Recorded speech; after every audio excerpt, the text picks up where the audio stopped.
Top quality और consistent performance के लिए सिर्फ सिल्वर पंप नाम याद रखना। ಚಾಂಪಿಯನ್ಸ್ ಟ್ರೋಫಿಯಲ್ಲಿಂದು ಭಾರತ ಮತ್ತು ನ್ಯೂಜಿಲೆಂಡ್ ತಂಡಗಳ ಸಂಗ್ರಾಮ ನಡೆಯಲಿದೆ. ಇವತ್ತಿನ ಪಂದ್ಯದಲ್ಲಿ ಭಾರತ ಗೆದ್ರೆ ಸೆಮಿಫೈನಲ್ಸ್ಗೆ ರೋಹಿತ್ ಪಡೆ ಯಾರಾಗ್ತಾರೆ, ಮುಖಾಮುಖಿ ಹೇಗಿದೆ ಲೆಕ್ಕಾಚಾರ, ಇದೆಲ್ಲವನ್ನ ನೋಡೋಣ.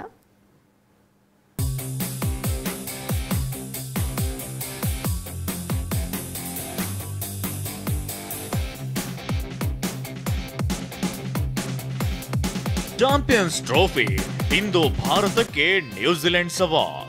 ಚಾಂಪಿಯನ್ಸ್ ಟ್ರೋಫಿಯಲ್ಲಿ ಇಂದು ಭಾರತ ಮತ್ತು ನ್ಯೂಜಿಲೆಂಡ್ ತಂಡಗಳ ನಡುವೆ ಪಂದ್ಯ ನಡೆಯಲಿದೆ.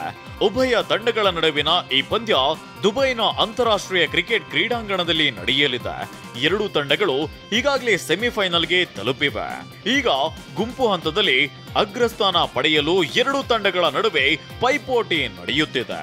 ಆದಾಗ್ಯೂ ಮುಂಬರುವ ನಾಕೌಟ್ ಪಂದ್ಯಗಳನ್ನ ಗಮನದಲ್ಲಿಟ್ಕೊಂಡು ಈ ಪಂದ್ಯದ ಗೆಲುವು ಉಭಯ ತಂಡಗಳಿಗೆ ಅತ್ಯವಶ್ಯಕವಾಗಿದೆ.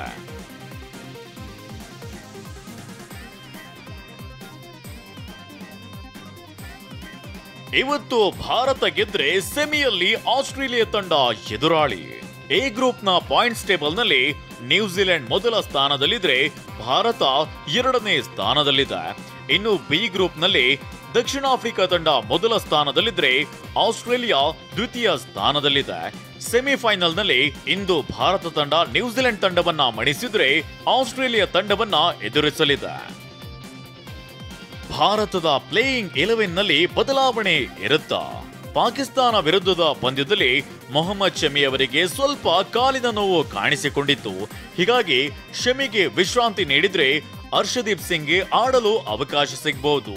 ಇನ್ನು ರಿಷಬ್ ಪಂತ್ ಕೂಡ ಪ್ರಾಕ್ಟೀಸ್ ಸೆಷನ್ ನಲ್ಲಿ ಕಾಣಿಸಿಕೊಂಡಿದ್ದು ಇವತ್ತಿನ ಪಂದ್ಯದಲ್ಲಿ ಕಣಕ್ಕಿಳಿತಾರ ಅನ್ನೋ ಚರ್ಚೆ ಮೂಡಿಸಿದೆ.